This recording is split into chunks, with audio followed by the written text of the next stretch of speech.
Bienvenue à ce Lightning Talk. Déjà, je suis désolé, ça va aller très vite, on a 15 minutes, donc je vais aller à l'essentiel, mais je vais quand même perdre 30 secondes pour féliciter quelqu'un qui est dans l'espace à l'heure actuelle. On applaudit, ça y est, elle est partie, en route vers l'ISS. Well done, Sophie. Allez, démo. Ok, qui est dev Java? Qui fait encore du Java 8? Mais c'est pas grave, on va voir qu'on peut faire des choses. Allez, on est parti. Donc aujourd'hui, on va faire un peu de Java. Moi, je suis un enfant de Maven. J'ai même connu Ant, pour vous dire. Et donc, quand je crée un projet, j'utilise Maven Archetype. Plein d'options derrière. Group ID, Artifact ID. Si vous ne connaissez pas Maven, ça va identifier mon projet. Et puis, je mets une version. J'appuie sur Entrée. Et Internet est avec moi, peut-être. Voilà. Il me dit qu'il crée plein de trucs. Donc, il est un peu bloqué dans le temps. Je suis en Java 17 avec Maven. Mais bon, ça va bien se passer.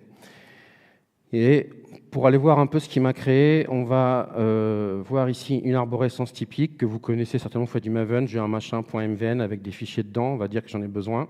Bien sûr, j'ai un POM XML avec plein de XML, avec des trucs qui s'appellent dependency, des plugins. Bon, bref, j'ai 90 lignes de XML, on va dire que j'en ai aussi besoin. J'ai enfin un répertoire SRC. Ah, j'ai mon code source qui est planqué dans une arborescence de package. J'ai mes 10 lignes de code avec un Hello World. Bon, tout va bien. J'ai même des tests unitaires. Tests unitaires qui sont très utiles, comme vous le voyez. Ils vont me servir à beaucoup de choses. Et je vais pouvoir lancer ça. Alors, vous pouvez le lancer de plein de manières différentes. Moi, je vais utiliser encore Maven pour le lancer. Je pourrais le lancer avec l'IDE, etc. Avec Maven, j'ai le goal exec Java. Je le lance. Il me fait plein de trucs. Et j'ai enfin mon Hello World. Waouh! Tout ça pour afficher Hello World, des lignes de code. Je suis un peu jaloux en fait parce que mes potes qui font du Python, ils me disent ouais, moi je fais ça en quelques lignes, je mets un fichier, je lance et puis ça se lance, j'ai pas besoin d'installer tous ces trucs-là. C'est vrai. Donc du coup, je cherchais un moyen de le faire et j'ai tapé scripting Java et je suis tombé sur JBang, c'est quasiment la seule chose qui vous permet de le faire. Donc ce que je vous propose, c'est de repartir sur une démo, toujours la même, ok, j'ai le même, et cette fois je vais utiliser JBang. Alors JBang, avant de l'utiliser, on va l'installer. Donc moi je l'ai déjà installé. Vous pouvez l'installer de 3 façons différentes, avec le curl de l'enfer. Faites confiance à ce qu'il y a derrière et vous lancez avec votre bash, avec Brew ou avec SDKman. Si vous ne connaissez pas SDKman, c'est un gestionnaire de package, notamment dans l'écosystème Java, qui est très agréable à utiliser. Moi, c'est ce que j'utilise. Donc du coup, là, je vous montre la version courante, si il veut bien. Voilà, je suis en 0.132. Il y a la 0.136 qui est sortie il n'y a pas si longtemps que ça, donc je suis un peu à la bourre, mais pour le talk, ça va aller. OK, donc là, il est installé. Et pour lancer une application avec JBang, ça va être très simple. Déjà, vous avez vu mon application, je l'ai remontée à la racine. J'ai plus de package, tout ça. J'aurais pu faire ça avec Maven, on est d'accord. Mais voilà, là, j'ai tout remonté parce que je veux vraiment comme si j'avais un script et pas avoir ce côté arborescence. C'est le même code et tout simplement, je vais juste... J'ai juste des gros doigts ce matin. Je vais juste faire JBang. Ah, putain, c'est juste que ça.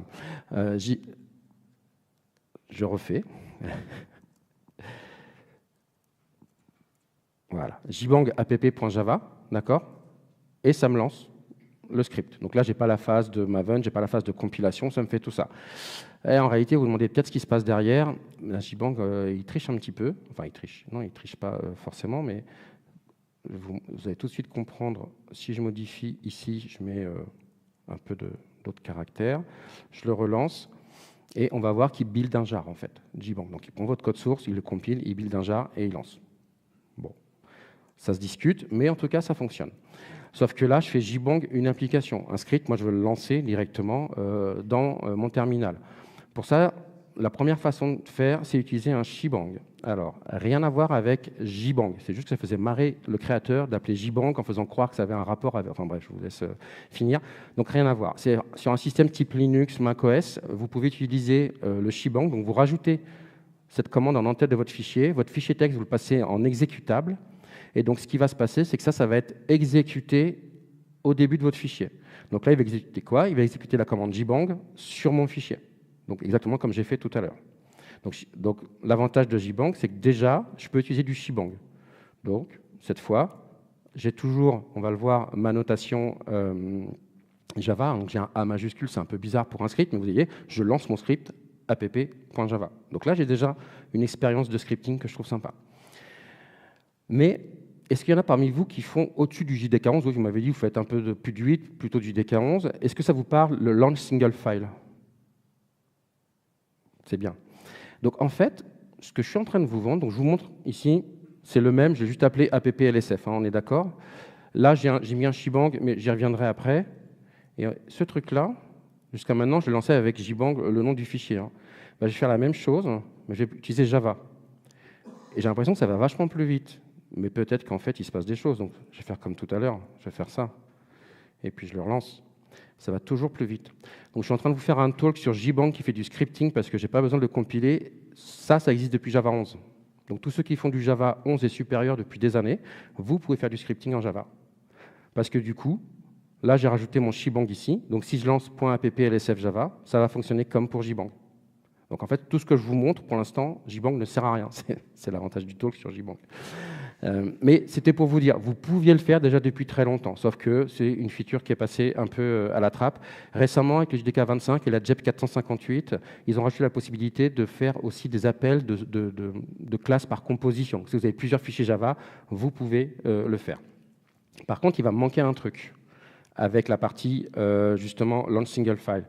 Si je prends un fichier un peu plus important, là j'ai du code Java qui me permet de faire un petit chatbot avec le produit AI.2VH, j'ai besoin de dépendance, j'ai besoin de LangChain4j. Là par contre, avec le launch single file, vous n'allez pas pouvoir rajouter de dépendance. Il va falloir rebasculer dans du Gradle, dans du Maven, etc. Donc là où JBank va être sympa avec moi, c'est que je vais pouvoir commencer à dire, rajoute-moi des dépendances. Donc, vous reconnaissez peut-être la notation un peu Maven, hein, groupe ID, Artifact ID, version. Alors moi, j'aime bien le mettre sur plusieurs lignes, du coup, parce que je trouve ça plus lisible. Tac, et puis ici, c'est mon logger. Pareil, on le met sur 3 lignes. Donc là, je peux rajouter des dépendances. Donc ça, c'est beaucoup mieux. Pas de pomme XML, pas de truc à lancer. Je le mets dans mon fichier. C'est aussi une PEP pour côté Python, et on va voir la même chose dans Python maintenant, donc c'est plutôt cool. Et je vous l'ai dit, hein, JBank, il construit un jar, vous vous souvenez derrière. Donc du coup, j'ai oublié le numéro, le 8. Du coup, ce qu'on peut faire, c'est aussi rajouter des ressources. Moi, comme j'utilise Logback, en fait, je lui dis, dans ton jar, tu vas me mettre mon Logback XML, j'en aurai besoin. Et après, du coup, une fois que j'ai ça, je vais pouvoir vraiment faire tout ce que je fais d'habitude avec mon IDE. Alors pourquoi moi ça marche dans IntelliJ? Parce que j'ai installé le petit plugin JBank. Sinon, votre IDE, il commence un peu à perdre les pédales parce que là, vous êtes en train de lui déclarer une classe Java avec plein de dépendances, sauf que lui, il ne voit pas du tout de pomme XML ou de trucs Gradle. Et donc, du coup, vous avez du rouge partout. L'avantage du plugin JBank, c'est qu'en fait, il va vous fabriquer une sorte de class loader un peu comment dire, virtuel pour que l'IDE s'y retrouve. Okay, donc là, ça y est, j'ai tout importé. Donc là, j'ai toujours pareil, j'ai une seule classe Java, j'ai un script, et on va voir maintenant si ça fonctionne toujours. Normalement, oui, sinon, c'est un peu pourri. Donc je le lance, toujours pareil, je lance directement mon script, et une fois que je le lance, inbuild, j'ai un peu de latence réseau, mais normalement, je devrais voir apparaître voilà, une réponse. OK. Donc là, je trouve qu'on commence à passer dans une expérience de scripting plutôt sympa. J'ai des dépendances, je n'ai pas besoin de fichiers tiers pour les gérer. Alors j'aurais très bien pu faire un launch single file, -cp, mettre une ligne comme ça derrière, ça fonctionne. Ce n'est pas ce que j'appelle être un script. Un script, normalement, ça se lance un peu tout seul. Donc là, voilà. Donc là, ça c'est plutôt pas mal. Maintenant, en termes de lancement et d'installation, je ne suis peut-être pas au top. Donc, ce que permet de faire JBank, déjà, c'est d'installer votre script. Alors, quand je dis installer, donc JBank app installe le nom du script, c'est qu'il va être disponible sur l'ensemble de votre machine.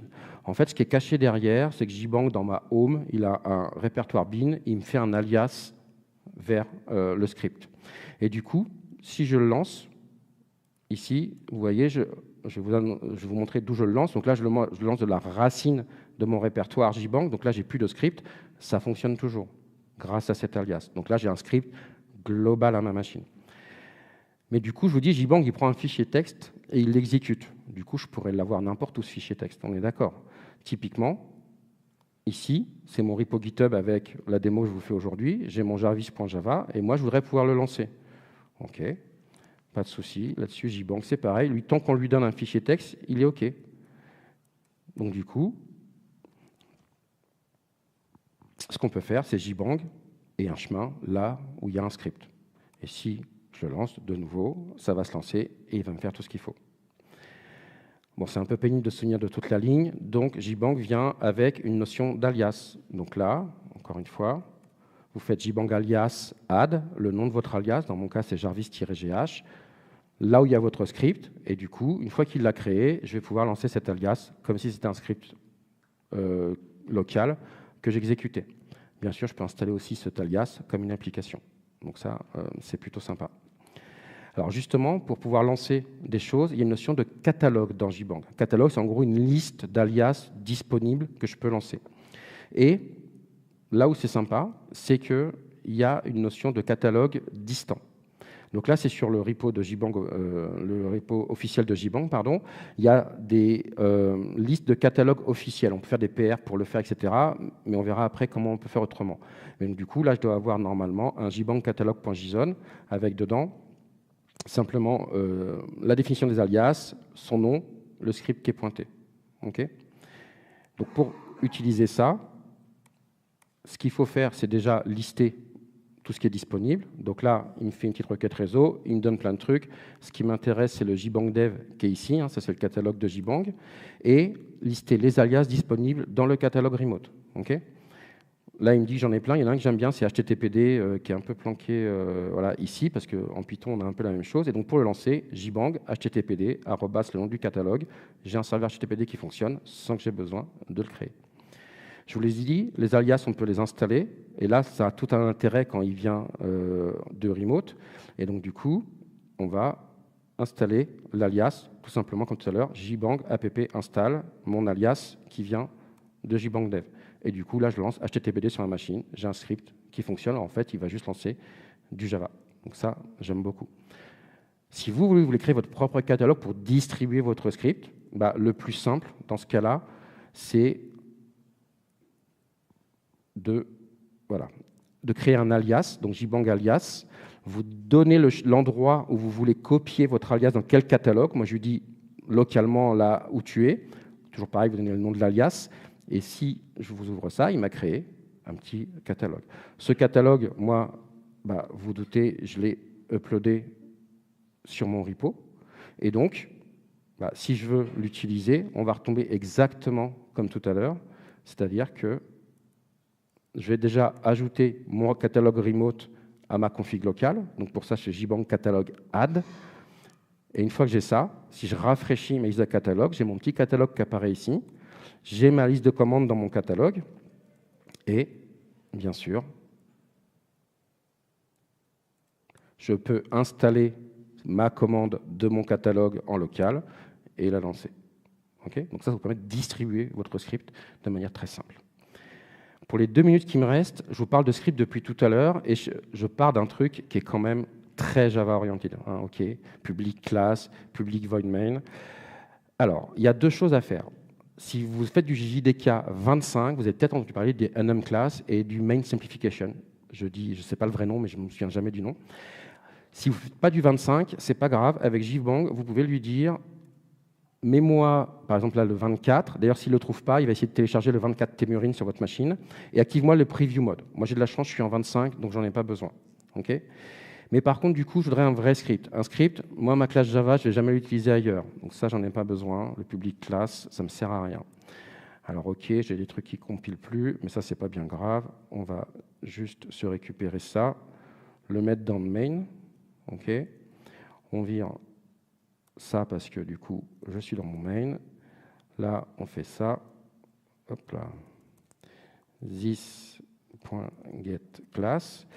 Et puis, encore une fois, ça, j'en ai pas besoin. OK, parce que je ne vais jamais l'appeler comme ça. Et puis, je n'ai pas d'argument, donc tu dégages. Et là, je commence à avoir un vrai script, vraiment que mon code, comme si je partageais un script. Et ce truc-là, bah, en fait, l'avantage avec JBang, c'est que pour le lancer, ça va être comme une classe Java classique. Je lance, alors je ne vais pas vous faire tout le truc d'installation, mais de nouveau, ça fonctionne. Et encore une fois, là, pour moi, alors je me souviens jamais à chaque fois, hop, hop, c'est ça, voilà. Là, j'ai vraiment un truc qui ressemble à un script Python, au final. Donc, à distribuer, je trouve ça vraiment cool. On arrive sur la fin. Du coup, si ça vous a donné envie, vous pouvez aller un peu plus loin. On peut faire du natif avec GraalVM. Alors moi, je trouve pas ça utile, parce que pour moi, un script, il doit être lisible. Un script bash, j'ai envie de savoir ce que je lance. Et donc, faire du natif, ça veut dire un exécutable. Donc, je suis pas fan. Pour les clis, si vous utilisez l'AIA, je préfère faire Picocli. Vous pouvez faire plein de choses. Ils sont même éclatés à faire des Jupyter Notebook kernel. Ça, c'est vraiment rigolo. Je vous mets plein de liens derrière. Et ce qu'il faut retenir, c'est que si vous voulez les démos, vous scannez le QR code et vous aurez toutes les démos. Et malheureusement, j'ai déjà fini. Donc, merci à vous toutes et à vous tous.